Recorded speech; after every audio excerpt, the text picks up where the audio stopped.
I'm author and critic David Agranoff. I'm a horror and science fiction author, critic, and researcher. In this podcast, I wanted to provide in-depth interviews and panel discussions with everyone from New York Times bestselling authors to researchers, musicians, and anyone I find interesting. Welcome to Postcards from a Dying World.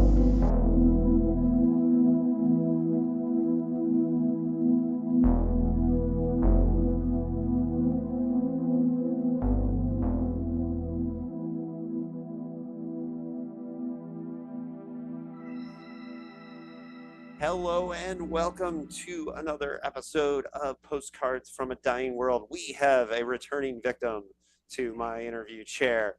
Cynthia Pelayo is here.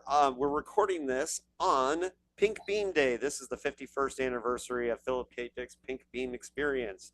So we'll get to him in a little while, but we are talking about Cynthia's amazing new novel, Vanishing Daughters. This is my second time reading Cynthia's work, and I was blown away by this book. It's really incredible, and now it has, I will say, it has some secret sauce that makes it like right up my alley. First of all, if you're familiar with her work, you know that she is a Chicago-based writer who writes about Chicago. And of course, Chicago is a city I've spent a lot of time in and have a lot of love for.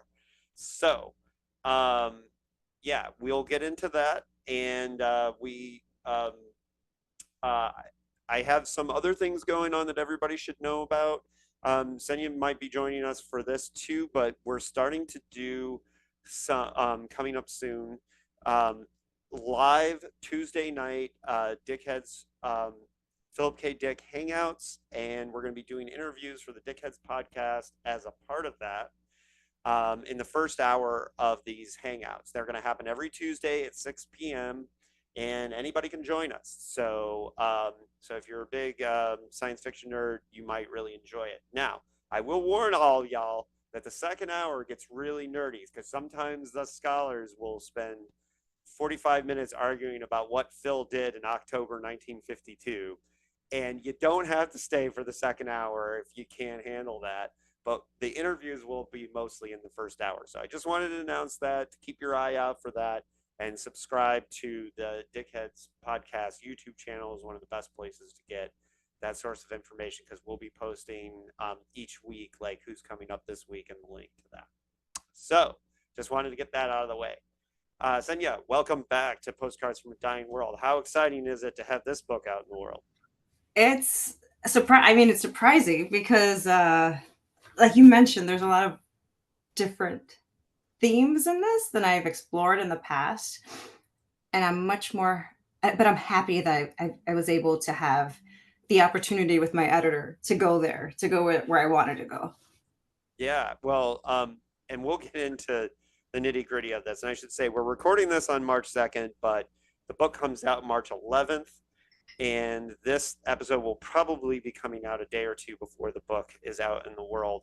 And this is one that I've had this really cool experience in doing this podcast, where every time I have somebody on, I always ask them, hey, what are you working on next? Or what's coming up next? And then now I'm getting the experience to follow up on these books that people mention. And this is one that you mentioned the last time you were here. And it was very exciting to me because a lot of the themes, it was really cool what you're working with. So let's get into what it's about. Maybe we'll get into spoilers in a little bit, but the kind of non-spoilery, like, thumbnail of Vanishing Daughters, from your point of view. Sure. Vanishing Daughters follows journalist Briar Rose Thorne after her mother died, and she moves into her childhood home, which is essentially a crumbling mansion on Chicago's South Side.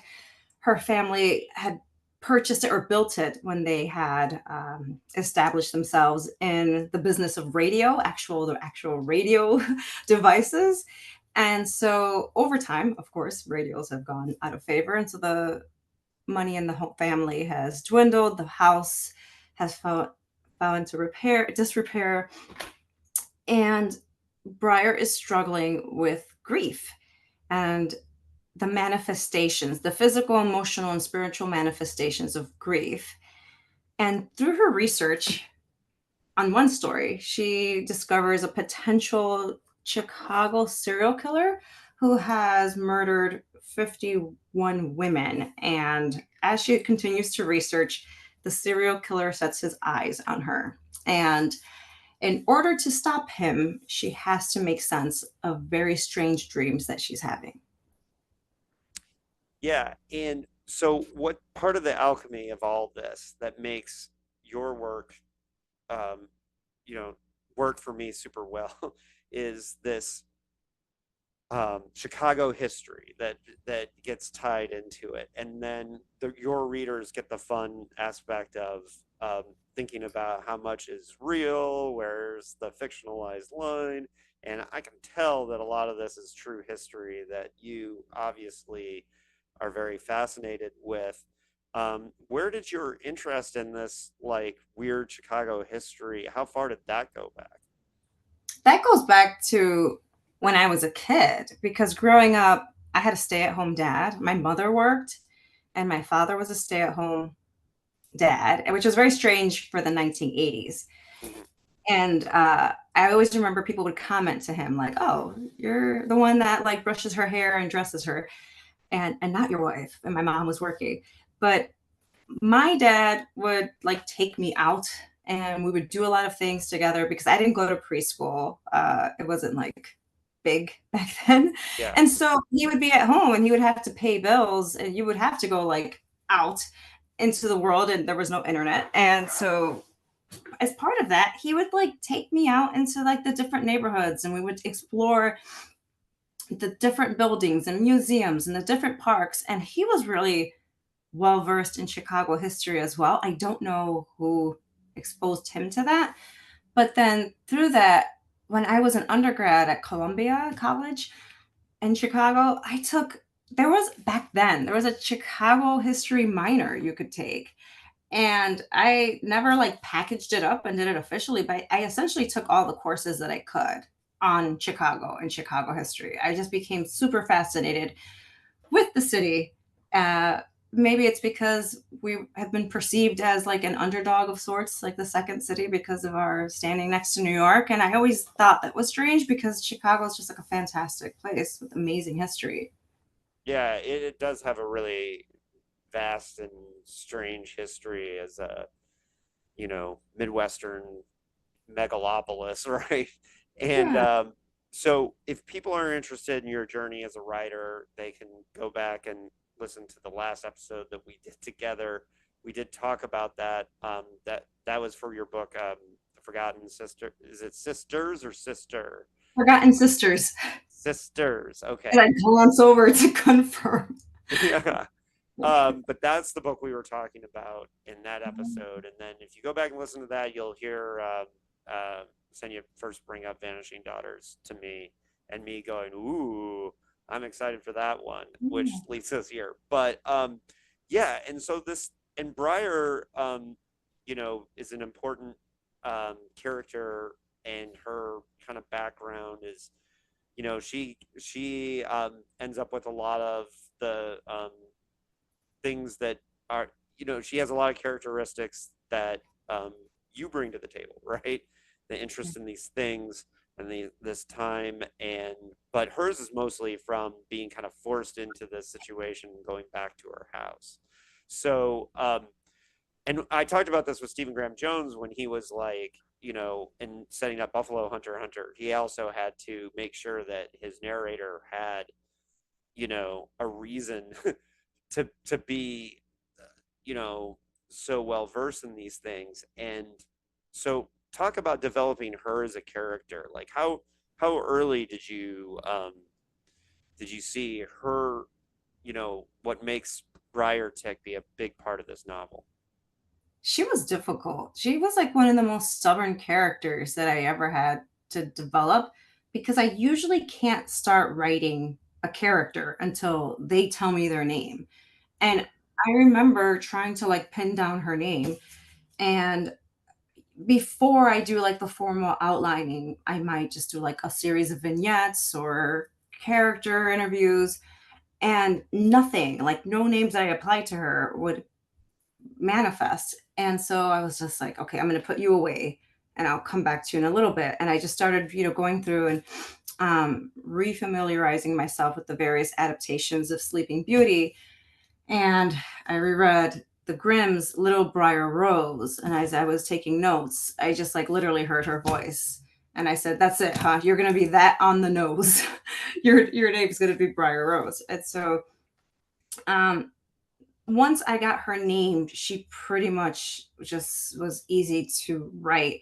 I was struggling with grief as well at the time, after my father died. And I know, like, it's interesting. One of the critiques that I've had about this is that her degree of grief does not seem comparable with the person that was lost to her. And I just thought, how sad that some people have never loved someone so much in order to grieve at an intense level. And I think um, that was very interesting to read. But in developing her, I was applying the things that I was experiencing, like the physical, emotional, and spiritual struggles that I was having. Because when you grieve someone, you're not just grieving their loss, you're grieving who you were with them.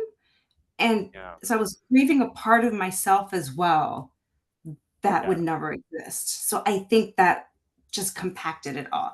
And so I was applying that to her.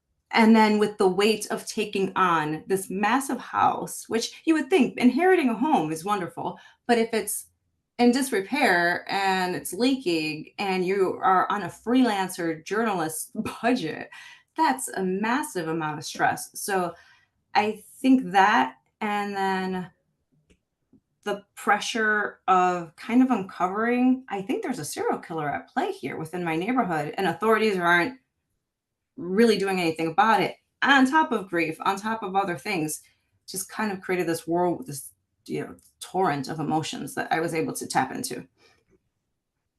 yeah. And Briar is one of the things you have to do through this novel is kind of explain like her feelings on grief because it relates to like her feelings on the supernatural and to the Yeah. things that are coming around her. And I felt that. Now I actually think her directly explaining what grief feels like to her is not I thought that was a feature, not a bug.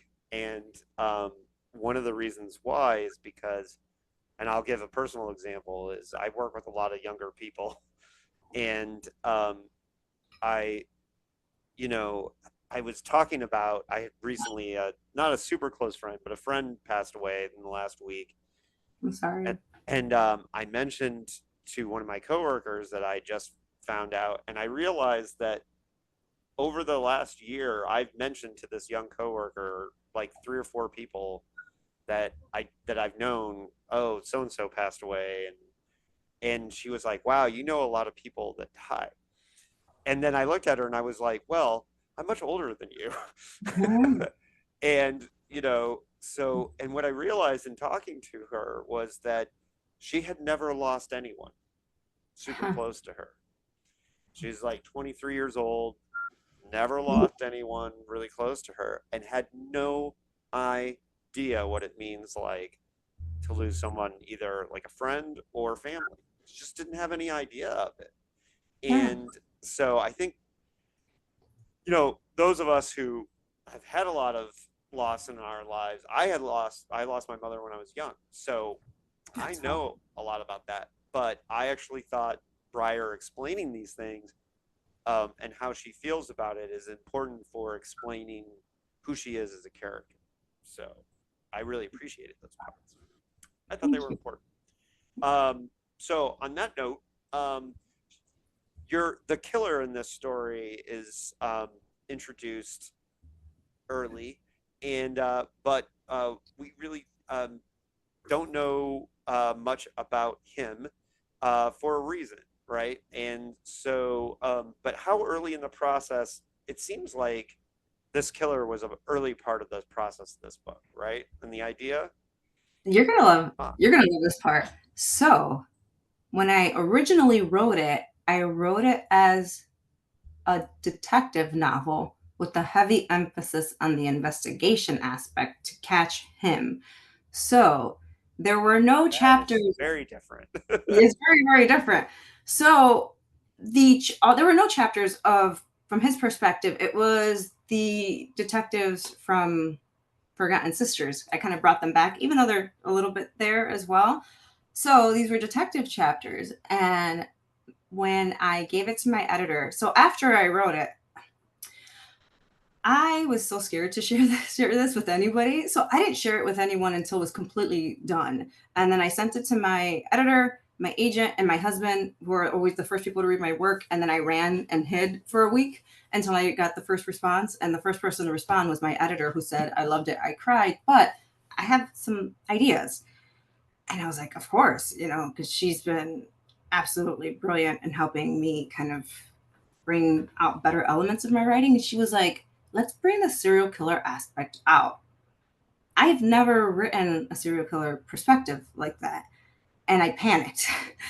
And I was like, sure, I'm going to do it. I just, agreed. And then I kind of sat there like, well, let me do some investigative work.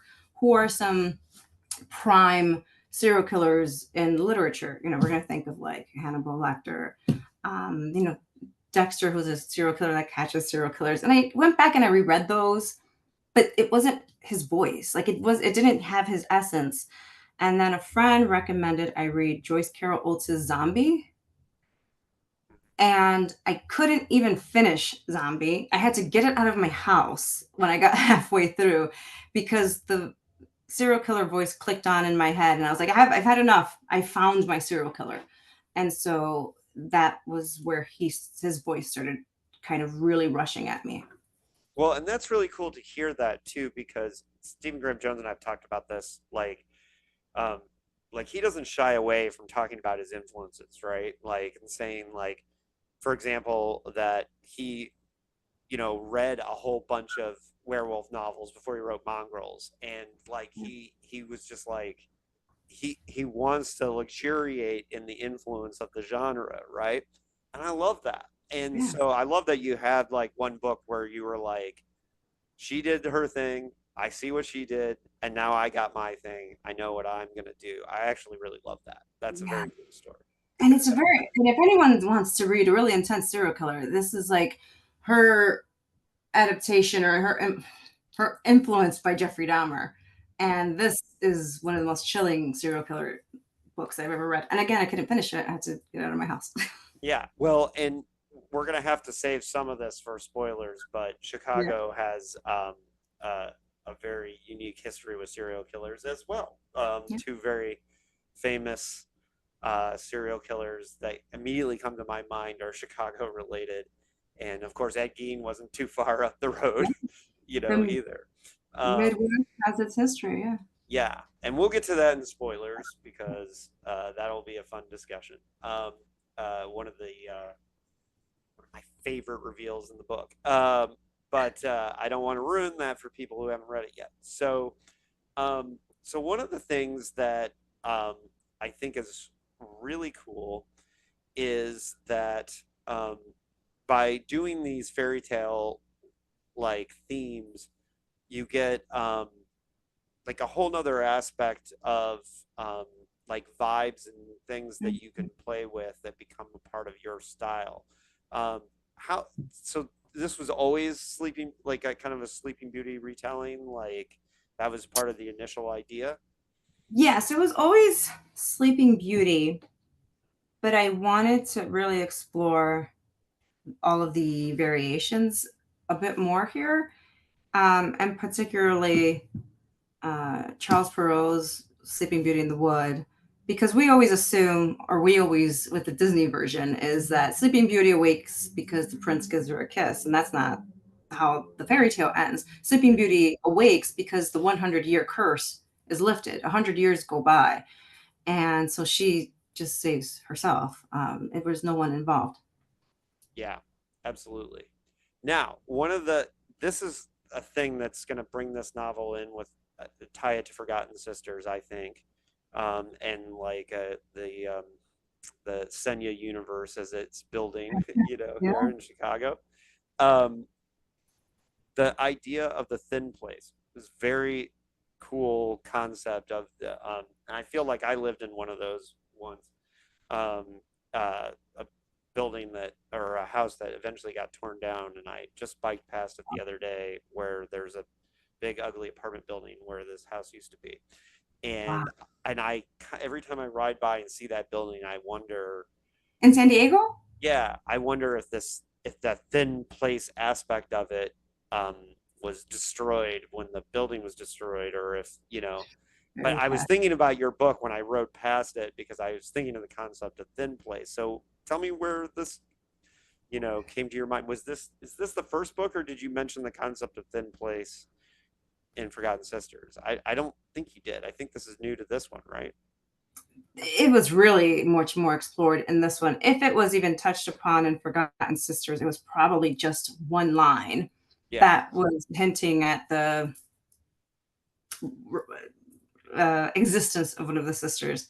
But here, I really wanted to explore it as in depth as possible without losing people. right. And I knew that there was going to be, I knew that that was the potential, but that's the story. Yeah. Well, and this concept of, you know, it's funny because we've had so many ideas of like what a haunting is, and Yeah. like, and so I like this new kind of way to coin it, and it immediately made sense to me. It was a thing of like, so one of the reasons why the thin place made sense to me is the we what happened with us is we moved into this house that was on the market, and we got this deal that we knew the house was could be sold to developers later, but they wanted to make a little bit of money for 6 or 7 months off of it, so we got like a year to live in this house. And it was this amazing house in North Park here in San Diego, and this woman had lived in it since World War II and died, and she had no family or whatever, and that's why they were selling it. But like the house got super cold every time somebody came in looking at the house who had bad ideas about building it, and we could feel it. Like every time there was somebody who was like, oh, I don't know why I'm looking, I'm just gonna knock the place down, you know, Yeah. and like I swear I could feel it every time, like get colder in there. And so I always thought, so when I read the line about thin place, it made a lot of sense to me. And I kind of got the feeling that that's what you were going for her childhood home, that it was just this kind of place where the walls between reality and Thank and everything was just thin. I love that. So I just wanted to say I really love you. that. And Yeah, so tell me about Archer Avenue and how this because I So, admit in my review I said I'm not sure I want to know, is it a real place or not, but now I'm asking, yeah. is it must be a real place, right? Yes. So Archer Avenue, I'm just being careful because I know we're going to do spoilers later, but Archer Avenue is an ancient indigenous road. And it was, now it's, well, the path of it, and now it's the Archer Avenue that we know. And it is called the most haunted road in the Chicagoland area. Some even say it's one of the most haunted roads in the United States. There have been a number of very strange things that have happened here. There is the St. James Church that's like on a hill at the very end of Archer Avenue. And at that area, a number of Irish immigrants helped to dig out the Illinois and Michigan Canal, and a number of people died by digging out that canal. There were no names. There were very few markers. Some of them were buried, they believe, at this at St. James Cemetery. There have been reported hauntings at St. James. People have said that they've seen monks, and the nickname of St. James is Monk's Castle because it's like a church on a hill. People have reported seeing monks in the treetops, horse-drawn carriage by black horses with fiery eyes. They've reported seeing the vanishing hitchhiker and a number of other things.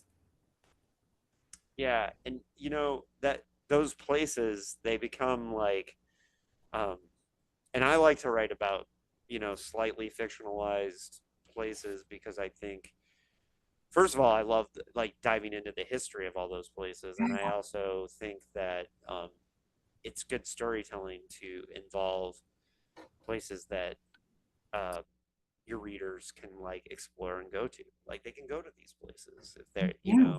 if next time they're in Chicago, right? And that's just a fun thing on that. Now, I see this book before. I want to get to spoilers here pretty soon, but if let's make the final pitch for those who might be like, yeah, this sounds interesting, but I'm on the fence. I find this book to be a commentary on haunting, grieving, all those things, but by using the fairy tale thing, and the Chicago history, I think the alchemy of all these things makes this book a multi-layered experience. So from my perspective, this is one of the reasons why I enjoy reading it so much. Um, do you feel like any of these aspects are the ones that, do you have like one aspect of this book that you feel just very, very proud? We're all proud of our books, right? Yeah. But which one is the part that you feel like, you know, you most successfully nailed from your perspective? From my perspective, I feel like I was able to introduce my readers to this concept of non localized consciousness as best as I could, while not getting too scientific. And I feel like I was able to explore it in a way that is palatable.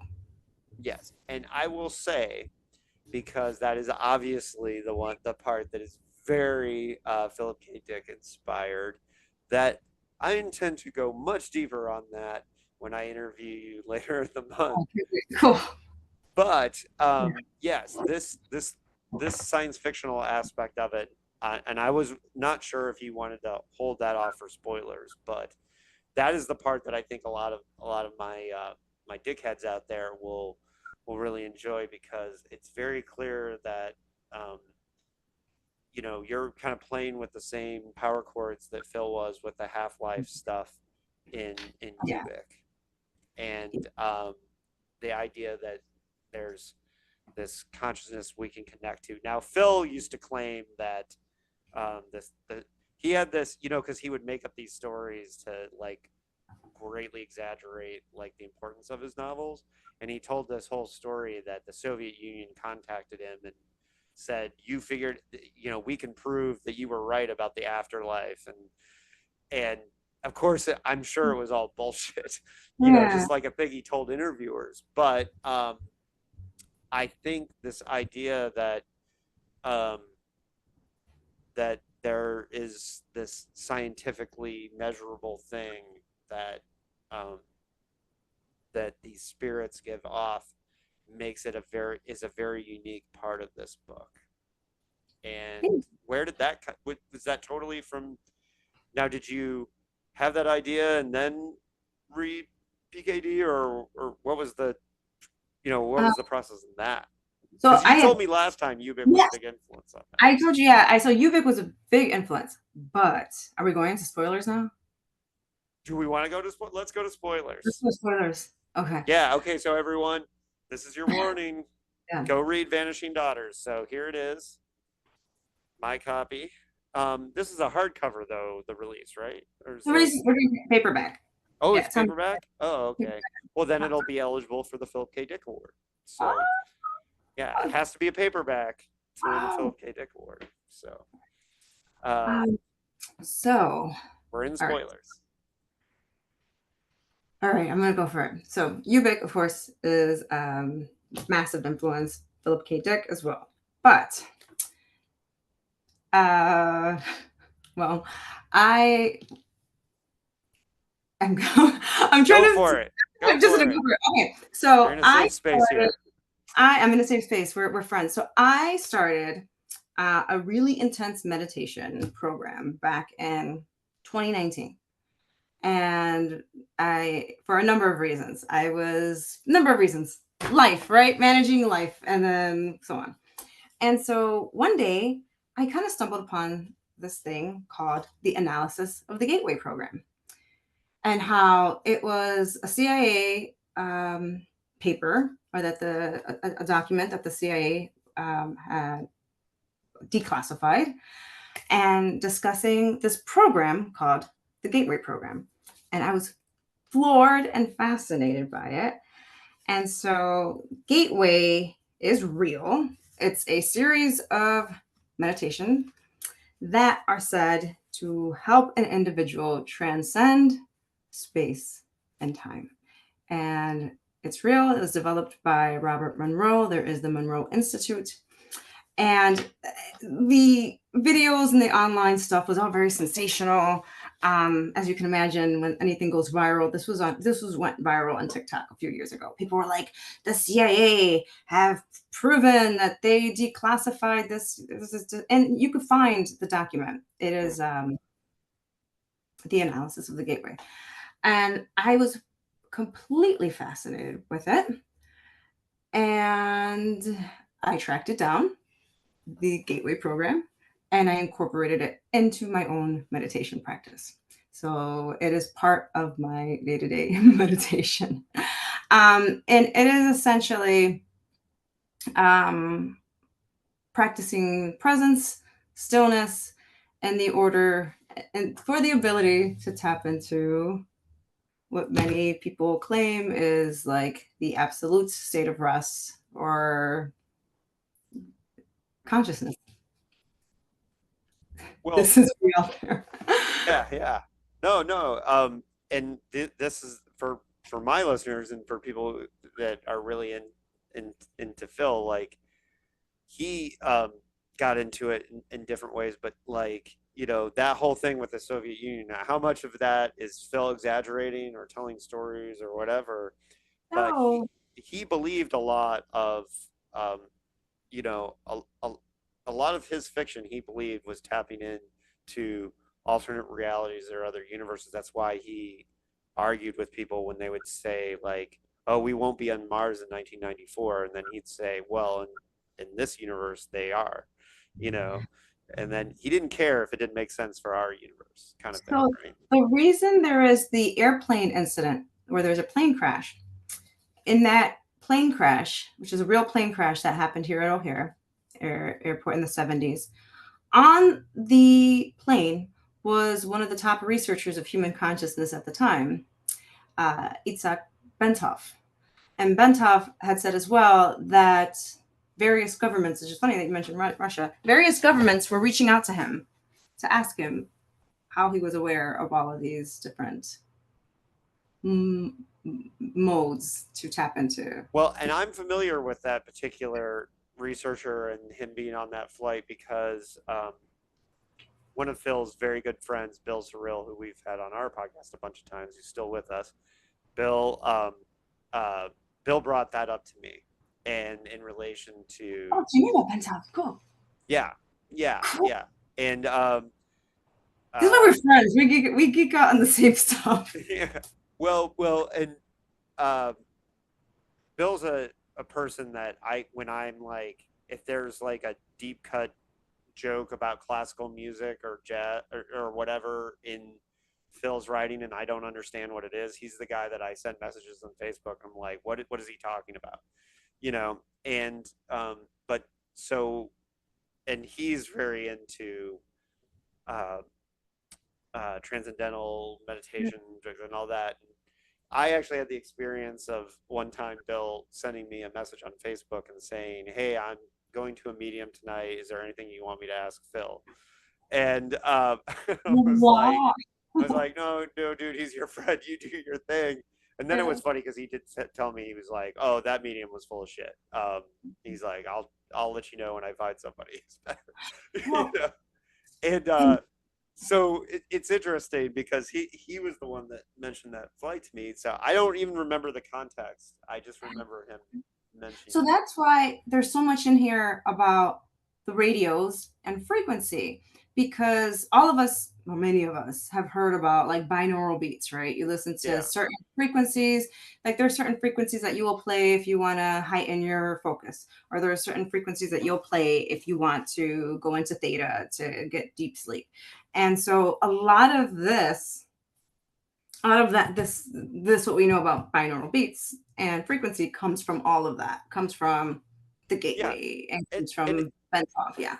and it's a thematic parallel to the whole Sleeping Beauty stuff. So like, I get it. I see what you're doing with that. And then because what you started this story with a serial killer and the Sleeping Beauties, and so it's cool that you were able to work this in. Are you ever thinking about building a whole novel out of these concepts, or is that something in the future? Or I mean, I know right now you're kind of playing with the power chords that, because I know with the industry sometimes you have to play with the power chords that have gotten you Yeah. success. So like the Chicago history and the super and all that is kind of, the power chords they're giving you right now. But would you? Yeah. I would imagine you would like to expand the ideas there at some point.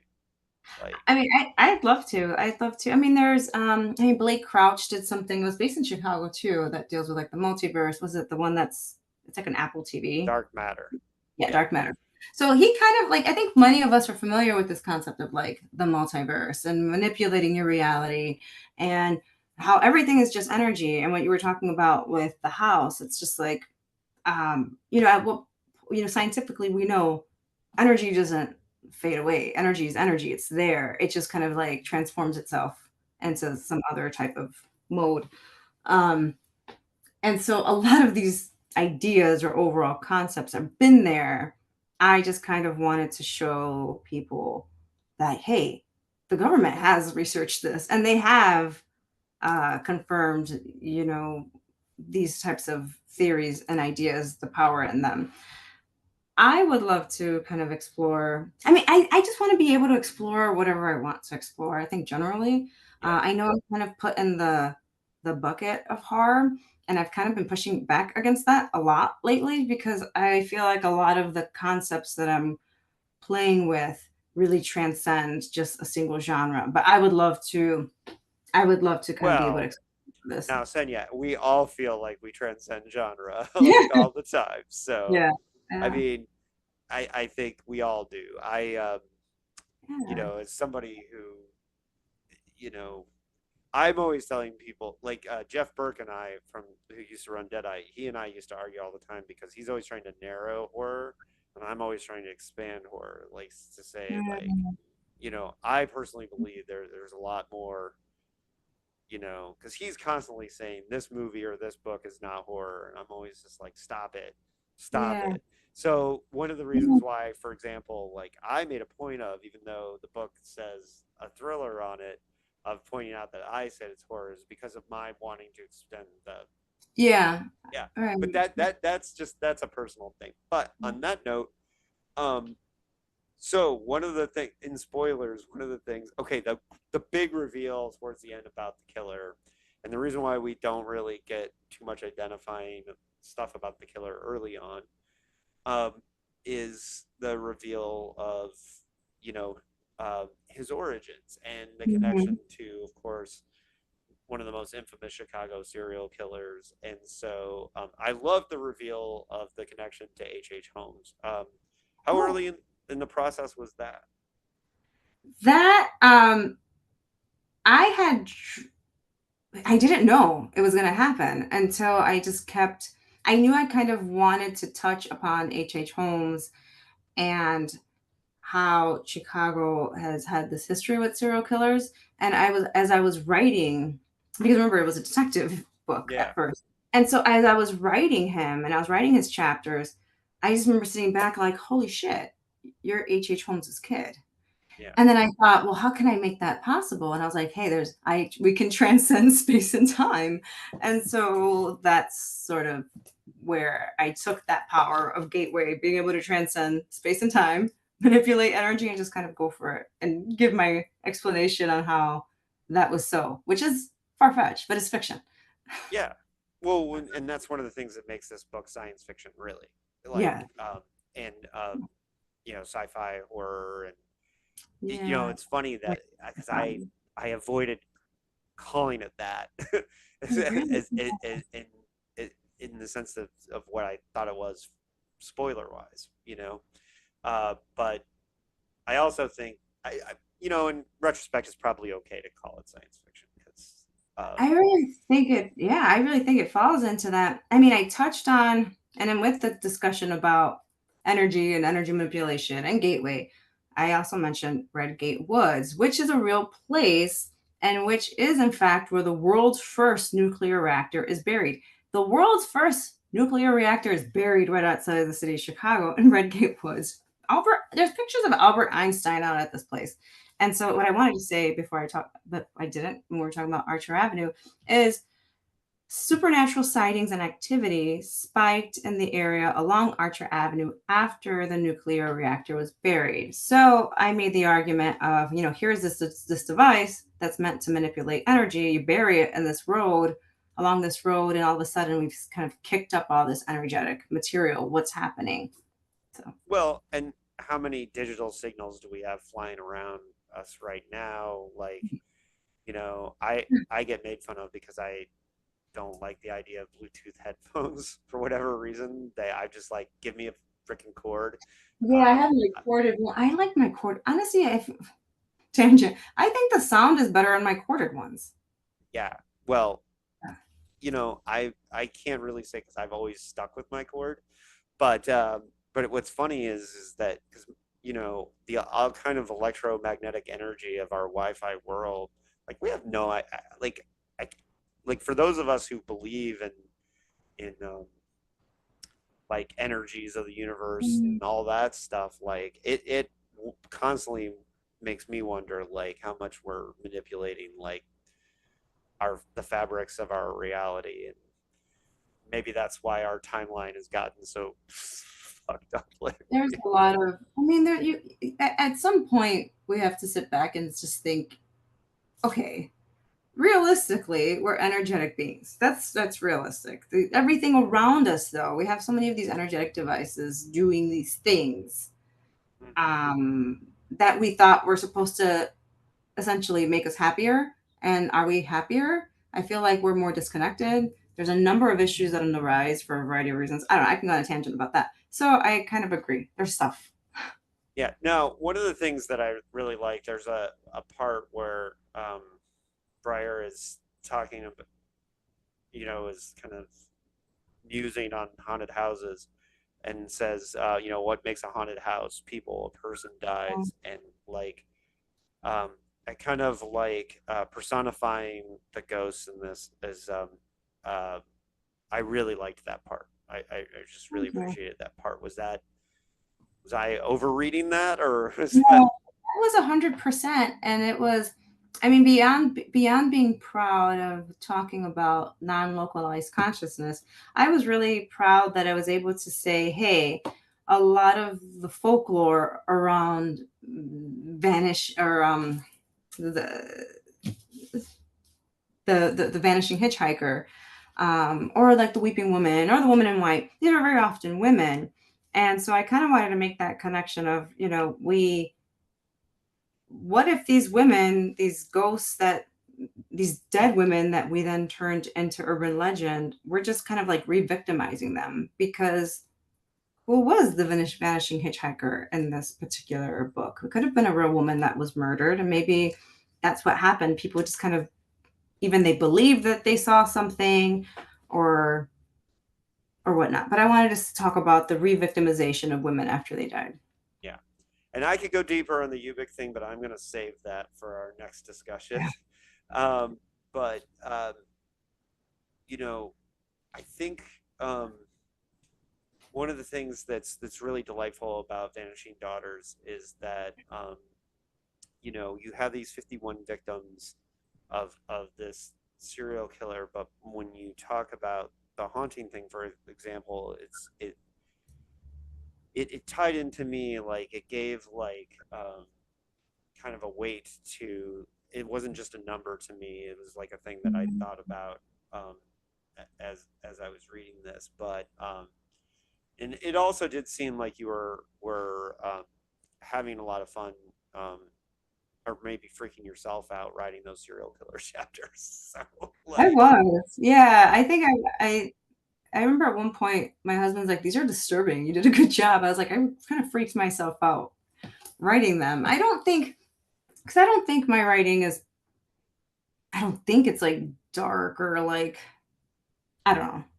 There's a spectrum, right, of horror. Right, there's right. like from light to like extreme. I don't think I'm anywhere at all near the extreme. I think I'm a little bit more on the other end of the spectrum, where I'm more philosophical or psychological.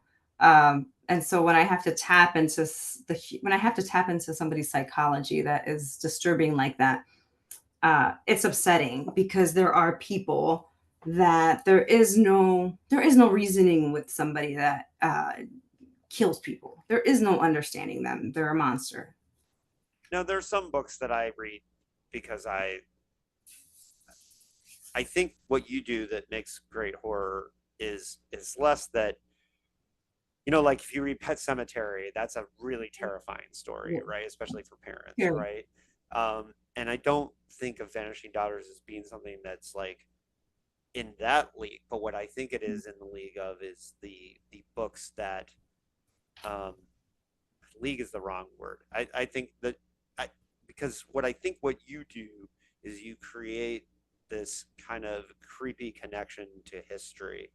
And Oh, thank like what I like about your books is that see, I'm one of those people. It's like one of the reasons why I went to all of Philip K. Dick's childhood homes is because I'm one of those people that likes to see the places in history. Um, if I know the history of a certain hotel or something and I go there, then like I connect to it. And so one of the reasons why I find your books to be so entertaining and creepy and whatever is because I think you tangibly tie your haunted stories to these physical places and so well to the city of Chicago, which is a city I know. So you.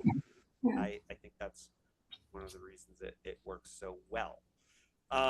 So okay, so it sounds like you're in the early phases of the next thing you're working on, right? And Yeah. I do I this in spoilers because some people might not want to know anything, and maybe I don't want to know what you're working on. yeah, these two are they're two completely different books. Um which is strange that I'm because I'm on deadline for two completely different books.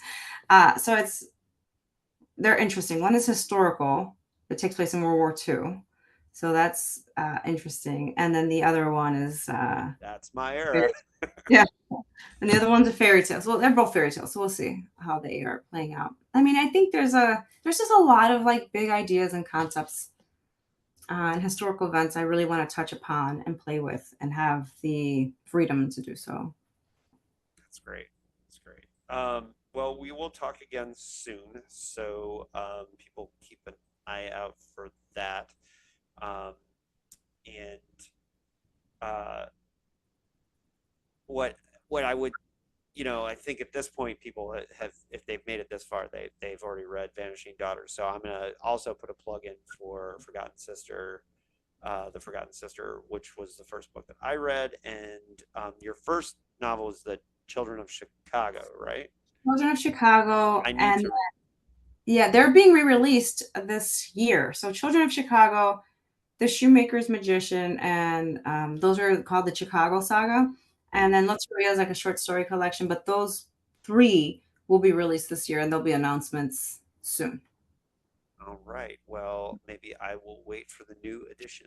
That sounds really exciting. So you do have things coming up that we can talk about. Yeah, I have. It's a busy year. It's going to be a busy. It is a busy year already, so which is good. I'm grateful, but it's a lot. Yeah. Well, hey, that's totally amazing. We're super. I'm super excited to have you here. We're excited to have you join us for the PKD hangout coming up. Details will be out soon.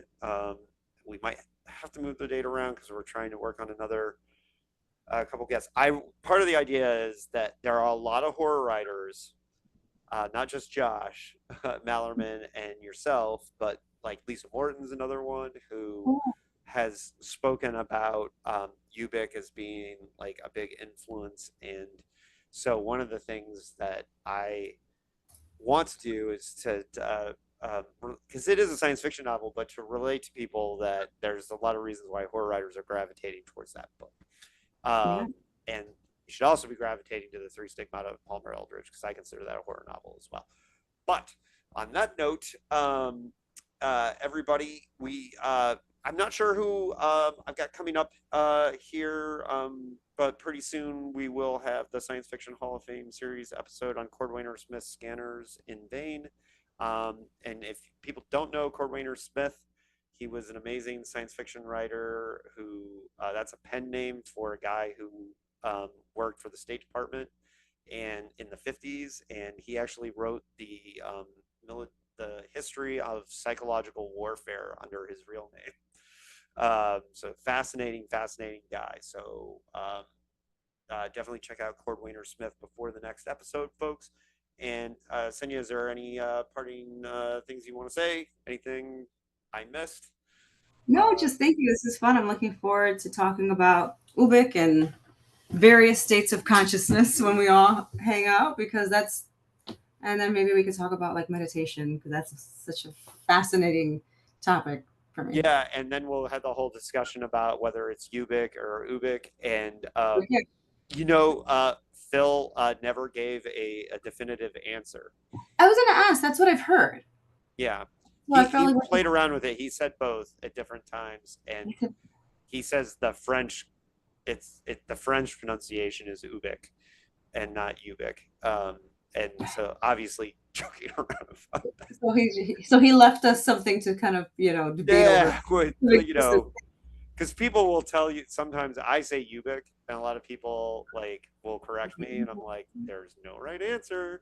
Yeah. Um, but which is part of one of the funny things. But it's not ubiquity; it's ubiquity. So that is my argument Yeah. for for Ubik. But I've also had people get as equally passionate about saying Ubik. So, but yeah, this was a great novel. Thanks for writing Vanishing Daughters. Thank you for reading it. Really looking forward to seeing the discourse when there's more of it out there in the world, and very excited for its release. And thank you for joining us today. Thank you. And I have well, heck, I'll make this recommendation a part of the conversation. But are you? I don't know how much you've read Richard Matheson. Have you read it? Yeah. Yeah. Yeah. So when Matheson was starting to research what dreams may come, because Mhm. he's always scientific. If you know, I mean, like I Am Legend, he wanted the vampires to make scientific sense and all that. Right. So he did a ton of research um, into afterlife science and things like that. And there's at the back of What Dreams May Come, he has a whole list of books that he used for research. Oh, And in the 70s, he tried to develop a TV miniseries called The Link, where he used all that information, and the link. it's called The Link, yeah. And eventually, his screenplay and his notes were published in a limited edition. Um, Okay. but I have not yet owned a copy, but I read a copy from a library one. I wasn't. It was in a library, a university library. So I have not read the whole book, but I looked at it, and as we were discussing, as we were talking, I was like, that Senya would Yeah. devour The Link. Um, and I'm gonna look this up. Yeah. yeah. But and if you have not read What Dreams May Come, it's far superior to the movie. You just get that out of your head. Very cool. Thank you. And I think you would enjoy that one too. But and I will put that out there for the listeners too. But on that note, everybody, I really enjoyed this conversation. Senya, you're always welcome to talk about any of your releases. Well, thank you. I enjoy the conversation. So we'll talk again soon, and see you later, folks. Bye.